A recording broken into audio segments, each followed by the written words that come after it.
Il existe dans le livre de Luc au chapitre 6 un passage extraordinaire que beaucoup connaissent sur les deux maisons, la maison construite sur le roc et la maison qui est construite sur le sable. Et nous avons compris pour beaucoup d'entre nous que le roc c'est Jésus. Mais il est dit quelque chose d'autre, de très intéressant et que l'on oublie souvent dans ce même passage. Laissez-moi le citer. « Pourquoi m'appelez-vous Seigneur, Seigneur, et ne faites-vous pas ce que je dis ?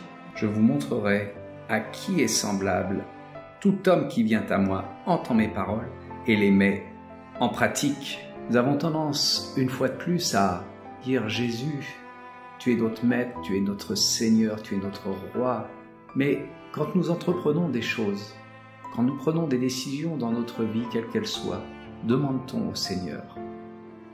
Demande-t-on au Seigneur quelle est ta volonté pour moi. Demande-t-on au Seigneur quel est ton plan pour ma vie. Demande-t-on au Seigneur ce qu'il a prévu.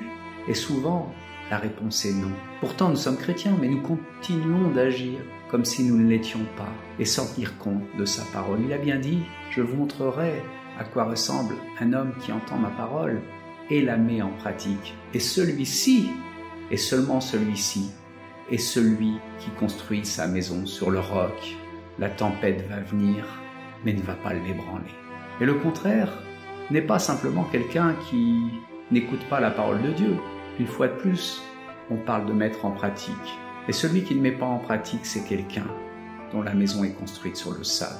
Je crois qu'en tant que chrétiens, très souvent, nous lisons une partie, ce qui nous arrange uniquement, et nous laissons le reste. Ce qui nous arrange, c'est de dire « Ah, si je crois en Jésus, ma maison est construite sur le roc. » Oui, c'est un bon départ de croire en Jésus, mais il nous demande de mettre en pratique sa parole, d'obéir à ses commandements.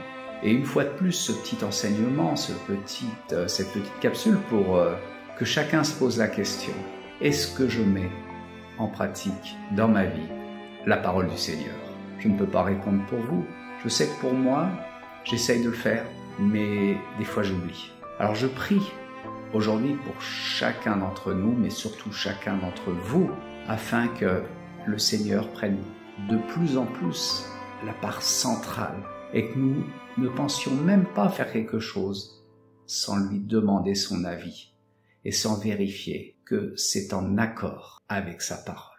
Soyez bénis.